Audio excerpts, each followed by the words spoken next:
Hello there, and welcome to Thank the Maker, a podcast about heroes, princesses, scoundrels, hooky religions, ancient weapons, and all things Star Wars. My name is Adam Russell. My name is Ryan Key, and I'm alive. Hello there. He's alive. We could confirm it. It's Nick Gambarian. Hey, it's Mike Forster. We were just in Las Vegas together, and look who we decided to pick up on tour. Ryan Key. Glad to be back. Where are you right now? Feels good. I'm in Ontario, California, so this is kind of the sort of the LA play on this Maximum Fun tour. Dude, you know what's frustrating? When we do LA on the fall tour with Senses Fail, we're only doing Anaheim and Riverside.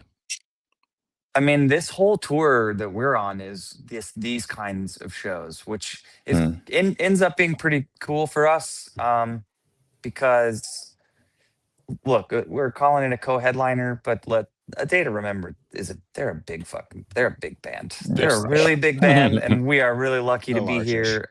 And we're playing for a lot of new people every night, and it's awesome. But we're not cannibalizing any major market cities for our own, whatever we want to do on our own next year. So this a lot of ended those up being bigger the venues, perfect tour for us. A lot of those bigger venues are just outside of town too, you know? Yeah.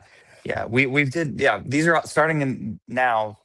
So the October shows till almost Thanksgiving are all indoor shows. They're all like indoor, small kind of arenas, whereas the last leg was all outdoor amphitheaters. So it's been getting kind of cold, cool, changing up the vibe. I like it.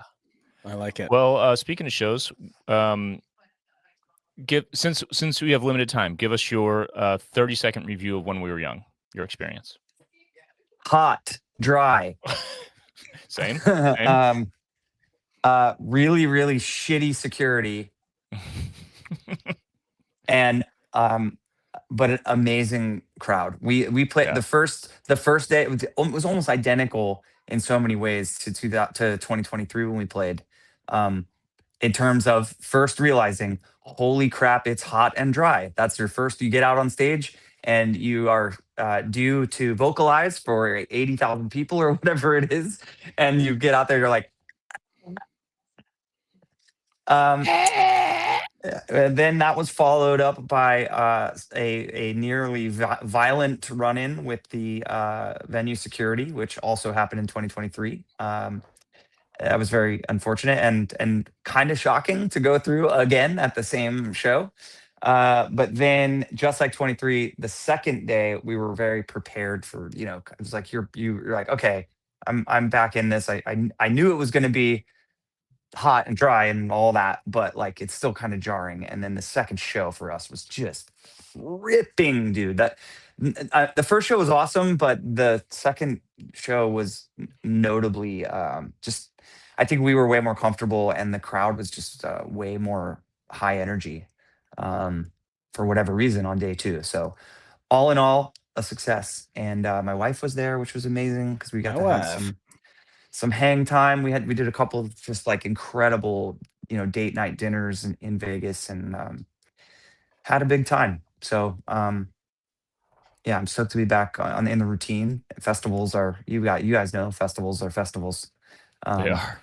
But we had a really special show.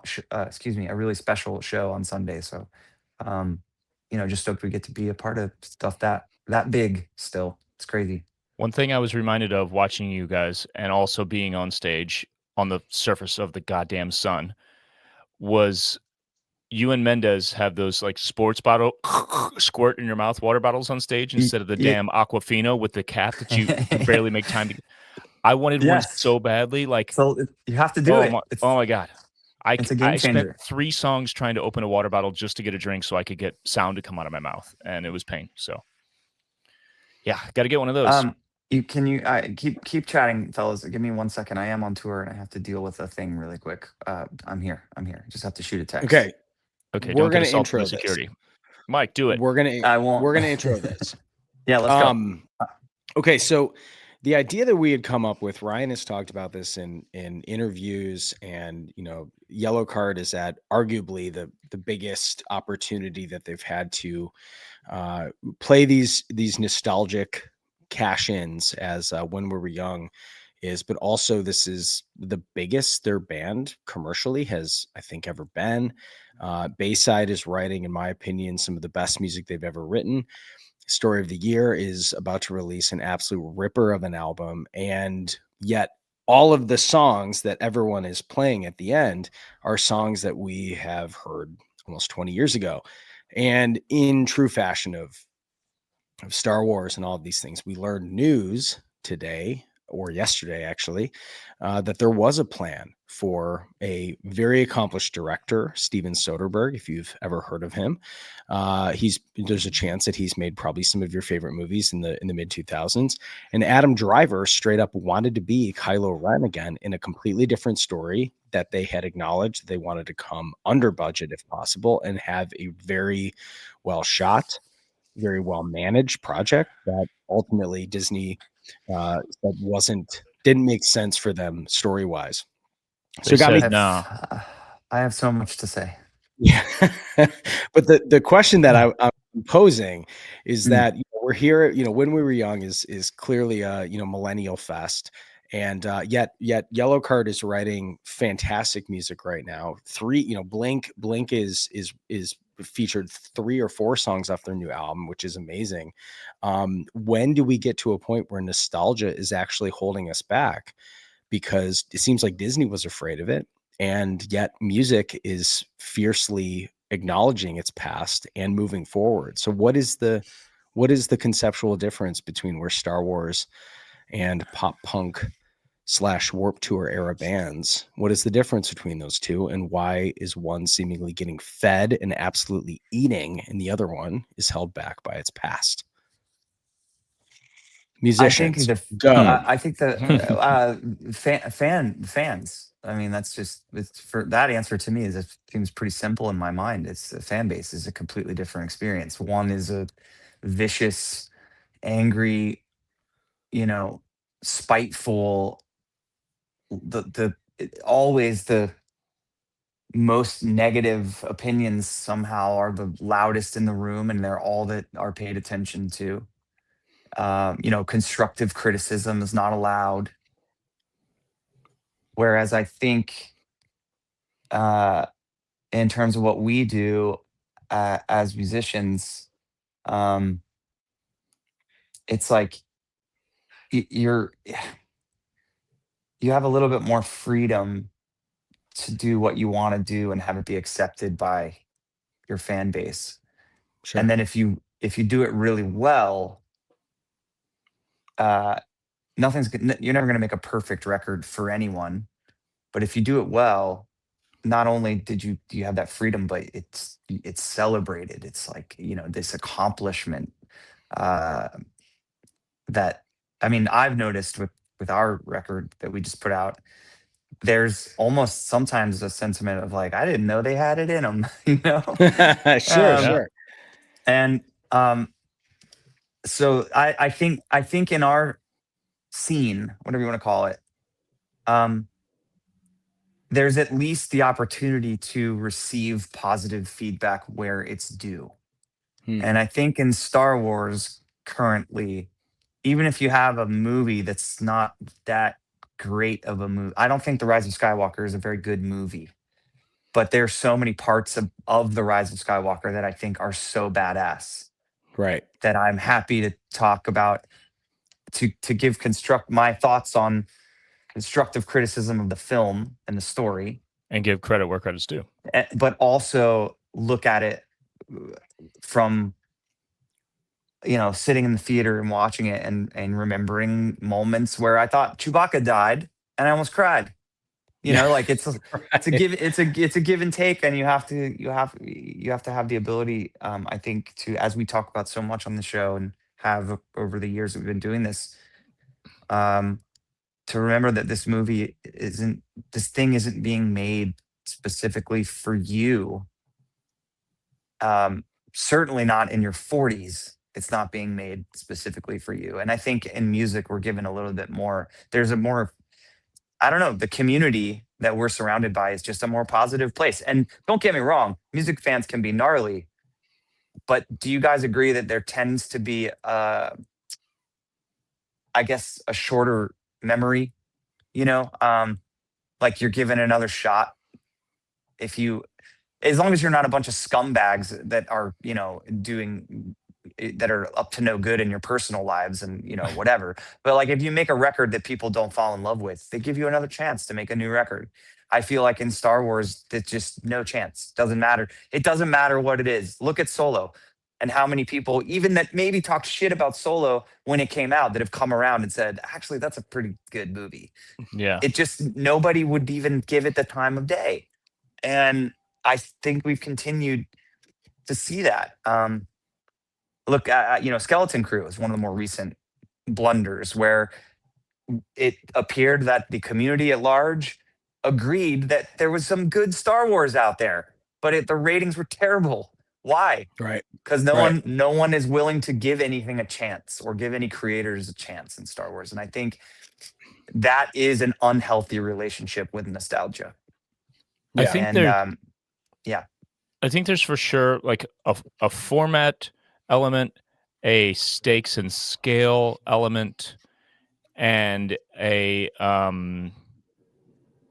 like you said, a feeling of ownership, or to what degree kind of element.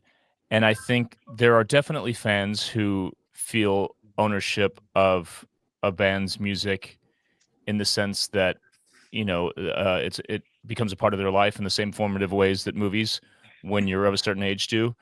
Hmm. And it can speak to you in a way that movies can't. So there is that like deep sense of this is my band, even though I've never felt like bands or artists owe me anything.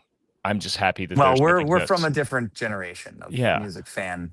Let Um, me, Ryan, hang on. but that thing's so much more extreme with movies. Yeah. Let me ask you this question, Ryan. So, because I'm trying to think about it from like a studio standpoint, right? So you just released this banger of a new album, Better Days. You've got Avril Lavigne on it, Matt Skiba from Alkaline Trio, which are also very like our generation people by name alone, not even just talking about the songs that they've written.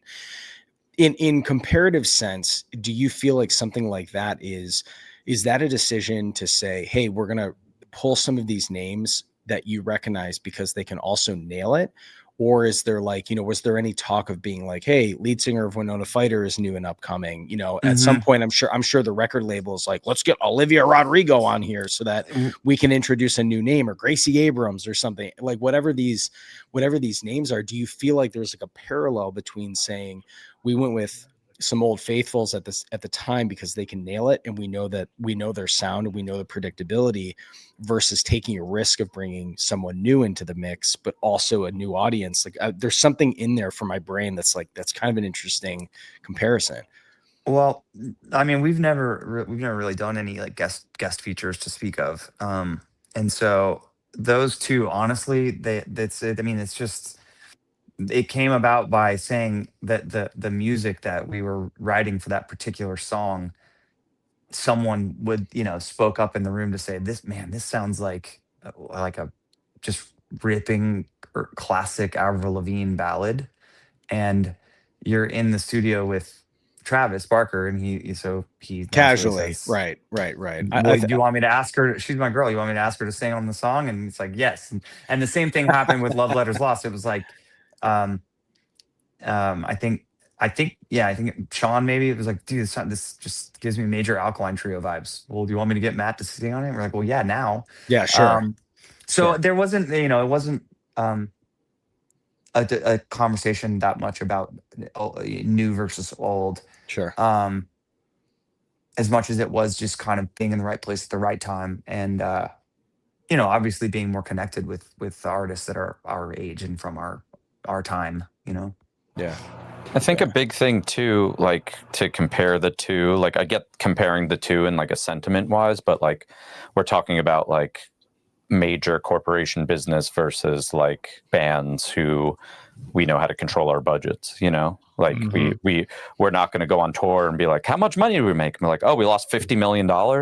Yeah. I didn't know that. The Better Days video was out of control. The budget was too much. Yeah. That's the scale point I was trying to make. Yeah. Sure. Not only scale, but then like the corporate entity involved. Yeah. Because I also, to piggyback on this, the other news that came out that got like swallowed because of the Ben Solo info, was like Forbes put out like final profits for all 5 Star Wars Disney movies, and like they're pretty shocking. Like it all starts with the Force Awakens making $500 million and then just goes down from there. So like Last Jedi did 324 million in profit, Rogue One did 258 in profit, Rise of Skywalker made 48 million in profit. So when you go from movie 1 in that trilogy to it's literally 10%. And then Solo lost $100 million. Dang. So it's with the Hollywood creative accounting math in play there. Return of the Jedi has still not turned a profit. Which is right. It is accountants. I definitely want to talk about the Adam Driver thing with you guys before I have to go. So whenever you want to get into that, switch it up, dude. Let's talk about it. Should we read the quote or give it some context? This Associated Press interview. He talked about quite a few things, but there's this entire section titled "A Star Wars Near Miss." He mentioned always being interested in doing another Star Wars, which is contrary to what a lot of us had heard, I think. He said he'd been talking about doing another one since 2021. Kathleen Kennedy had reached out, and he always said, with a great director and a great story, he'd be there in a second. He loved the character and loved playing him, right? He says he took a concept to Steven Soderbergh, Oscar-winning director, household name. Also Lucky Logan director, right?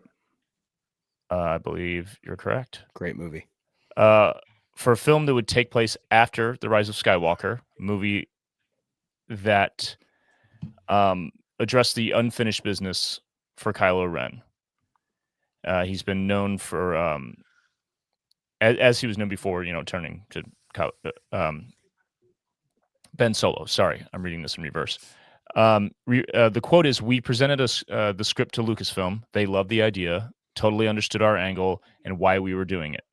We took it to Bob Iger and Alan Bergman, and they said no. They didn't see how Ben Solo was alive, and that was that. It was called The Hunt for Ben Solo, and it was really cool, but it's no more, and I can finally talk about it." Did you read the part about where he said, quote, "It was the coolest effing script I've ever been a part of"? Yeah. Look, I think Bob Iger didn't even read it, and I think he said, "Just blame it on me and just tell him Ben's dead. Just tell him I said Ben's dead, and that's it." Because The Rise of Skywalker made $40 million. I think I don't think there was ever any chance that this was going to see the light of day, but I think that's a real paradox because why? It's like I can say that out loud and it makes total sense if I was running a company as big as Disney to say, well, the last time we tried this character, we made 10% of what we made. The diminishing return is so obvious and right there on paper. This is a stupid idea. Like we should not continue on. It's why the Rey movie is probably never going to get made in the end. It seems like that's their attitude, and love it or hate it, rightfully so, because that's their job. Their job is to make money, and if the franchise isn't making money with those characters, they're not going to keep leaning into them. But the but is Steven Soderbergh, dude. Like that's a huge but. Yeah, that's massive like okay. I know that we have this mentality of here's our bottom line, and I mean, The Rise of Skywalker could almost be considered a failure of a film at the box office in the grand scheme. I know this is our mentality. However, no director on the planet Earth with the accolades and reputation that he has ever been involved in a Star Wars project.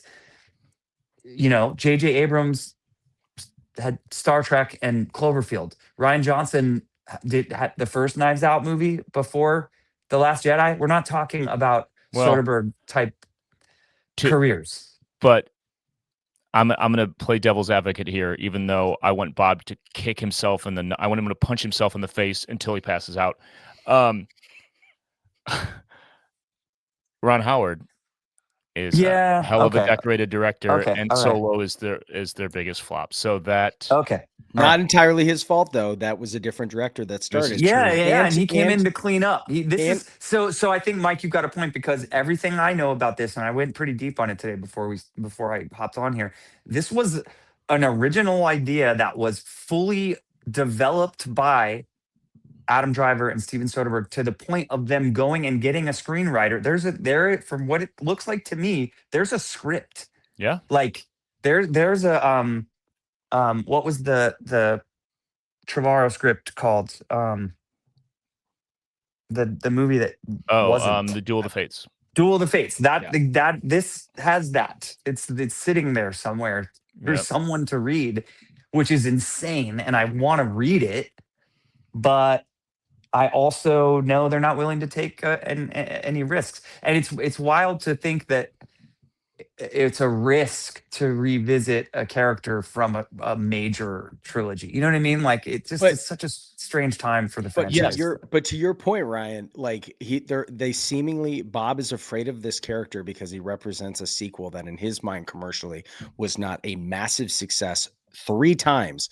Yet Yeah. this character is walking around in both of his theme parks and is a feature character on his most technologically advanced ride, also featured in both parks. So like I'm Mhm. sitting here being like, bro, and he's a highly decorated actor that Steven Soderbergh the reason Steven Soderbergh keeps movies under budget is because he does almost all the stuff himself. Like he's his Yeah. own DP, he's his own Yeah. director. Like, I mean, I am confused. I'm incredibly confused. I watched a thing today that talked about how who knows because no one's seen the script, but the very real possibility that within it lies bringing Mark Hamill back, training young Ben Solo. You can bring Oh age my. appropriate Mark Hamill, Yep. like de-age him a little bit, but get into some of that story because I feel like that's that kind of script could live there where you have a pretty major, flashback or starts there and flashes forward or however, and how he comes back to life. I mean, We can I figure think, that out. but, mean, there's but The also whole let me point of pose the this. story is figuring out how does it happen. Well, but let me pose this: Are we not entering in? Are we not in dangerous territory where there are no consequences in Star Wars? Where That is a We've- valid point. I feel like we've been there. My other question is, do you also think, not to say we're getting into the conceptual part of it, but we're also on a planet. He died on a planet that is incredibly mysterious. It Yeah. is almost Dathomir in quality. But the other question that I'm curious about, because I know, Ryan, you've got to go. Do you think this might actually be Adam Driver's like Deadpool moment? Now that we know that Ryan Reynolds was actually the guy who leaked the Deadpool scene Mhm. Yeah. to basically make the internet convince the studio that this needs to be made exactly like this. I mean, What do you think?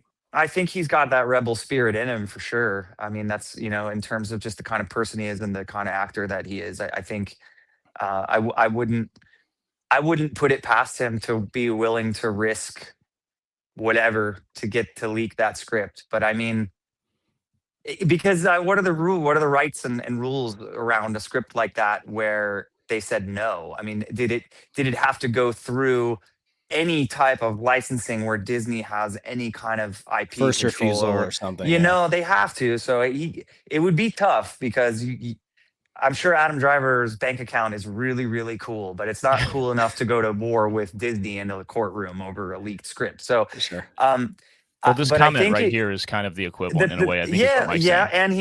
and he also said at the end of that quote that you read, Adam, now I can talk about it. So it's like It seems pretty this final. to me, yeah, and it maybe means that like there's more he's got more to say. Like he's saying now it's out there. So Josh tomorrow is like, I'm waiting. I'm coming in as soon as Bob retires, and let's make it happen. I want to read it so bad. I want to get it and get some friends and do like a table read on the podcast. Yes. Like everyone gets a character and we read it. I want it. What I want to say to Bob Iger is somehow Disney said no, and see if he gets the joke. They did. They did somehow. Like But Palpatine came back, right? Exactly. Why can't Ben Solo yes, come back? but Check. that's my That's point about, are we entering just a joke. a space that like is maybe not the right direction to go, where Yeah. there's no consequences It's to all about the tact, right? It's all about is the reason that he came back believable and done well. Yes, You know? and so like Mike, I don't disagree with you. Exegol is a very mysterious place that could have all kinds of force powers.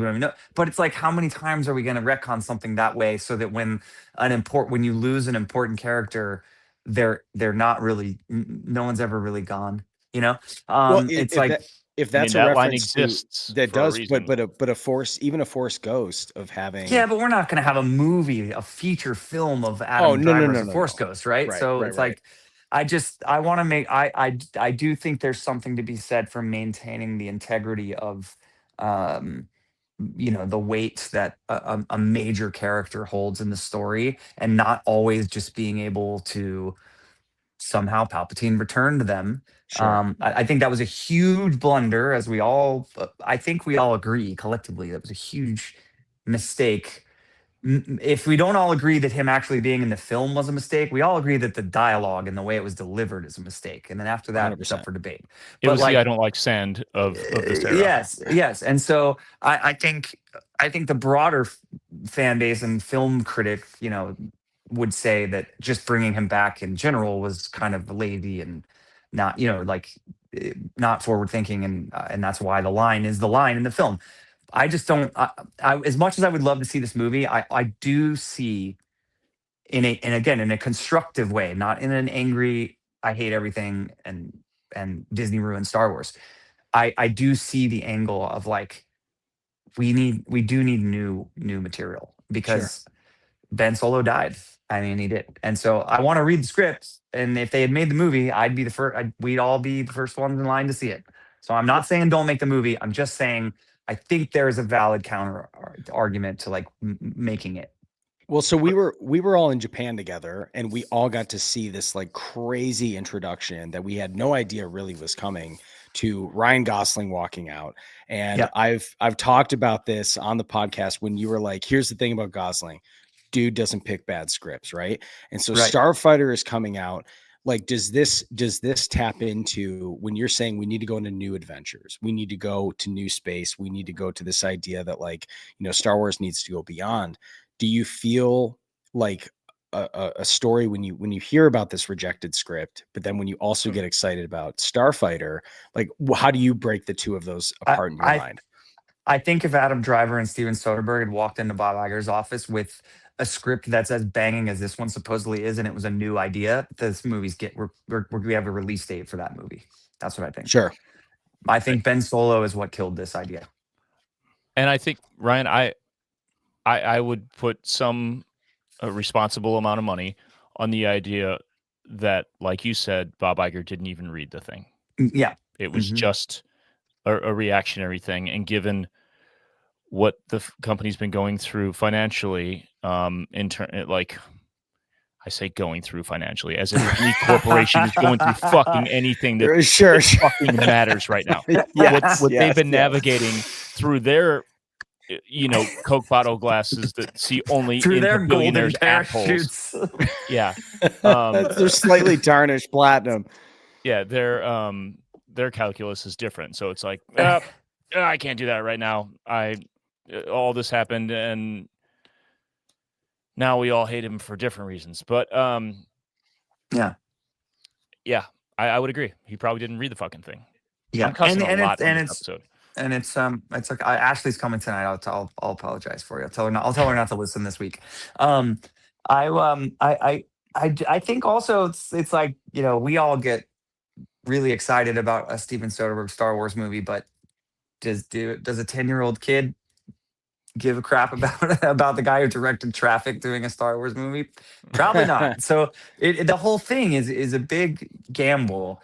But I stand by. I think if it had been if the script was that good and Soderbergh was in to the point of fully speccing and developing the film to like a screen level of, I'm bringing in a screenwriter that I love as being the director that I am and the weight that I hold. I'm choosing this guy.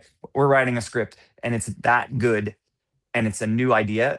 Adam Driver's still awesome. Produce. if you love Star Wars, which we are all, I was kind of, this whole thing, big picture, shocked me more to be like, whoa. I thought Adam Driver was like take off the microphone and walk out of an interview if you ask him about Star Wars guy, like Same. Harrison Ford throwing the Lego Millennium Falcon on the floor, Yeah, kind of, that was like what I thought this was. And so to hear that he's excited about Star Wars is really really cool. Yeah. So I think if he's producing it from having spent a decade of his life involved in developing a new Star Wars story, and it's being directed by Steven Soderbergh and written by, I forget the guy who wrote it, but it's someone Steven loves, obviously. I think that movie gets made, dude. I think, Yeah. yeah. So I mean, but whatever. Maybe it's motivation. Maybe I mean, look, we know from all this that Kathleen Kennedy loved it and said, "Hell yeah, let's do it." I mean, it went. She had eyes on it. Filoni had eyes on it. They all looked at it at Lucasfilm and thought it was great. So it's strange. It's a strange but scenario. I thought Kathleen Kennedy hates Star Wars, and I thought Adam And Driver destroyed our hates Star childhoods. Wars. So Yeah. yeah, this is all very interesting to learn all of It this is. stuff. It's almost like the internet was wrong again. I'm is. shocked personally. It's almost like yet another giant corporation is fucking us, and not just an individual creative person. It's weird. All right, boys, I gotta Interesting. go. My sister, my niece, and nephew are pulling into the parking lot. Always a pleasure. Hey, Always Thanks a for being here, pleasure. bud. Good to do see your you for do your 90 tour. seconds. Come on back, buddy. Yeah, I had to cram in all of my crap to say because I have to leave, but I'm not. I want to stay and hear what Nick has to say about it all. But I gotta go. Well, hey, Um, you can listen all good. on Apple Podcasts, Spotify, That's or right. wherever you get your Hey, podcasts. wherever you get your podcasts, I will listen. All right, I love you guys very much. May the force be Love with you, you. bro. I'll talk to you Love soon. you. Talk to you soon. Later.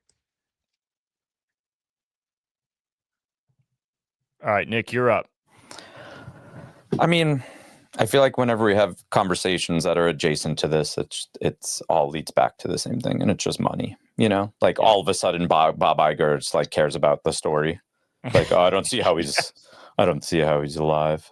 It's like, no, it's money. They're going through all the things like you guys just said. Like they're going through. Like, I don't know what's successful with Disney. All I hear is that it's unsuccessful for a while now at this point, So I don't really know. I mean, did this came out yesterday, this news, or was it Monday? I think so. Yeah, Okay. Tuesday. Like, I didn't need to have a bad day yesterday. This put me in a bad mood. Yeah. Like besides a Ray movie, out of nowhere, a Ben Solo movie being like existing out there as a script just put me in a bad mood. Yeah. How do we okay, so now the new plan for us is we're going to make a movie. We're going to make a sequel to a movie that's actually a documentary. It's Fanboys 2, but it's us Yeah. infiltrating Disney to find this fucking script. The quest for Ben Solo. Is there Nick, from your standpoint, and I'm curious about this, like this is for both of you. 2019, let's look back on it. 2019 was the introduction to cheaper, faster, new technology, new character, new merch opportunity. Mandalorian comes out in the fall. There is a brand new streaming service. It's going to be better, faster, stronger. We have a digital screen that we don't have to go on location anymore. Bob, we're going to save so much money. No one's ever leaving their house again. No one's ever leaving their house Yeah. again. All of this is happening. So, like, do you think some of this was also? I don't disagree that Bob maybe didn't even look at the script, but do you think this was also a casualty of the time in which it was presented, not unlike something that shows up, a record that shows up at the wrong time that Sure, ends up yeah. becoming a fan favorite because it just came out at the wrong time when that's not what people were expecting. And then people later would look back and go, I was sleeping on that. Yeah. Well, I mean, that's, there's usually not one reason for anything. So that's certainly on the table as being a reason. But like, to me, having like, okay, so the prequels were what they were, and then the Clone Wars and Rebels enhanced all of it. And some 20 years later, all of these movies are like beloved to their generation, just like George said it would. But Right.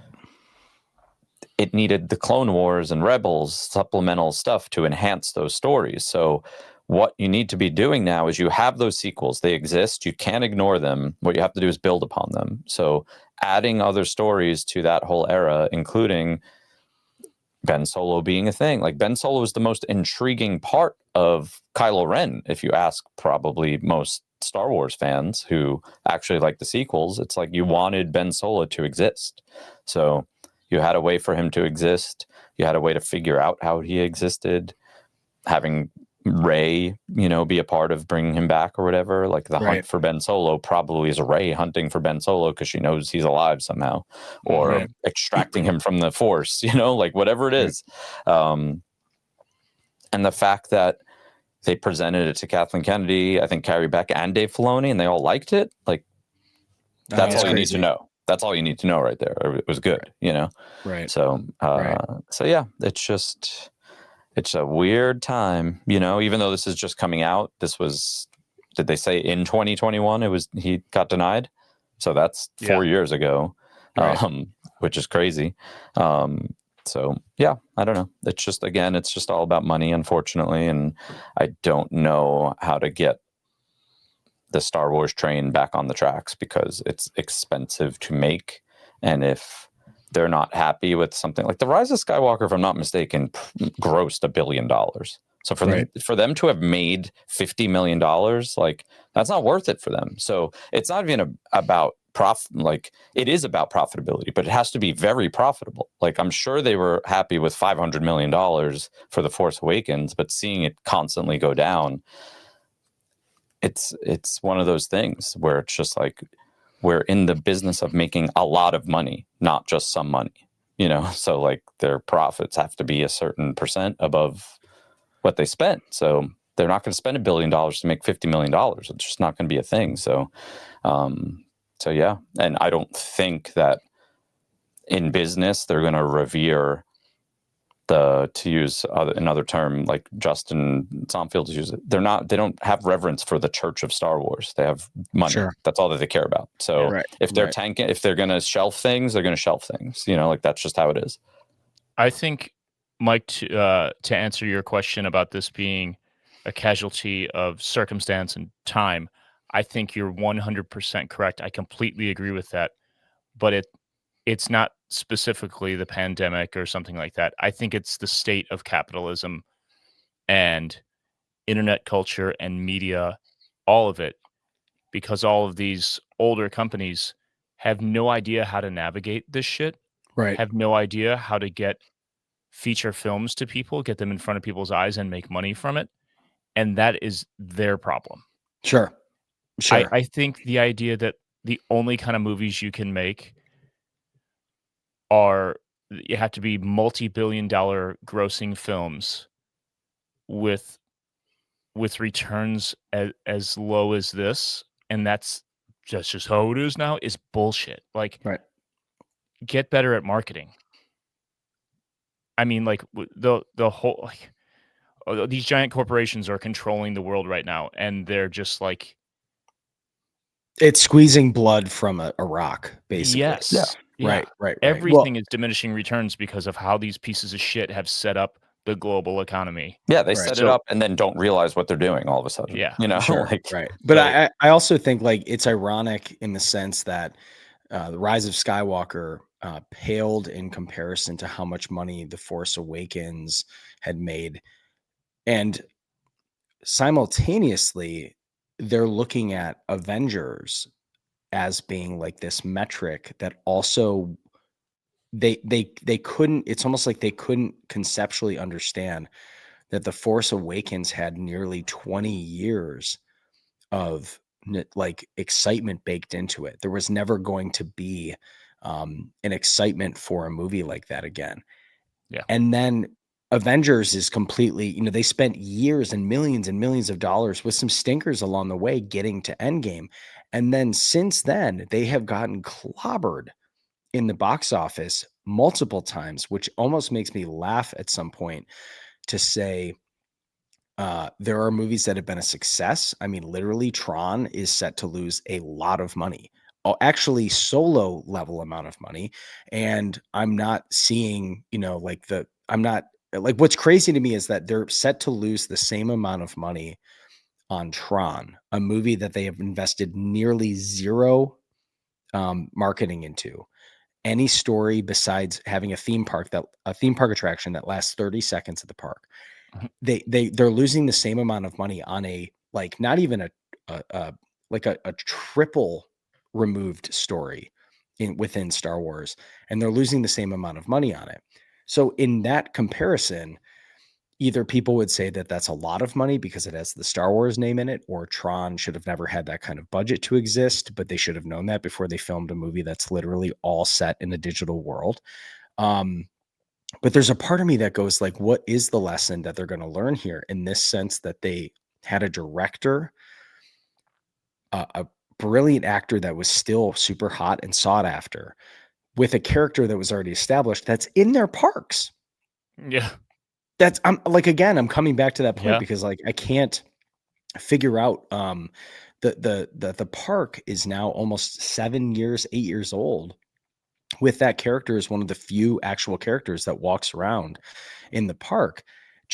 I got to scratch my head at the modern marketing approach, if that's even that, or if that's strictly like, to your point, Nick, we have gotten to this point where if they don't make a lot of money, then they're upset about it. But seemingly they don't have the insight to realize that like most of their movies at this point, these giant blockbusters, are actually losing money, all the way from Indiana Jones to Tron to a lot of the remakes of the classic Disney movies. Like, I'm just kind of sitting here being like, maybe there's other issues going on here. I mean, it's all predicated on dumb business. It's, I don't want to play this game unless it's Grand Slams. And it's like, you know what? Right. You could have a bunch of singles. You could have a bunch of doubles. Look at all these sports analogies. That's the thing, is that the actual system is fucking rotten. It's so fucking American, dude. Yeah. Home run derby, nothing else. Yeah. Well, here's what I'm saying, right? We have Righteous Melody playing in the background. Rey is putting together a lightsaber, and then the ghost of Ben Solo comes up behind her, caresses her, helps putting the lightsaber together. What do you guys think about this? He's maybe got like a long blonde haircut. She's got a shorter cut. You know what I mean? Something like that. There Slopping may be around. Yeah, it almost kind of around. It's almost like a ceramic-ish kind of quality. I don't know. It's an idea. I hope I know Bob listens to the podcast, so I hope it's a little inspiration. He's like, oh, well, now I see it. Yeah, actually, good point. She kind of reminds me of Demi Moore. All right. Well, let's be done ranting for the public right now. We're gonna talk about a little bit of when we were young. Yeah, in the post show. Yeah, let's do that. And if we have any more thoughts about the Star Wars shit, about the Ben Solo thing, we'll put them there as well. Either way, all of the further discussion will be for patrons only. Patreon.com/ThankTheMakerPod. Patrons who are with us right now as we record, we'll switch over to the bonus segment stage on Discord, and we'll talk to you there. Ranky won't be with us, as he said. He's gone. This wasn't a fake out. Ben Solo will not be returning, and nor will Ryan Key.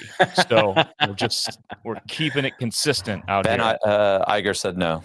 Said no to Ryan Key. He just texted you? Yeah. He was going to come back, but then Bob said no. All right. Everybody, thanks for watching. Thanks for listening. And until next week, may the Force be with you.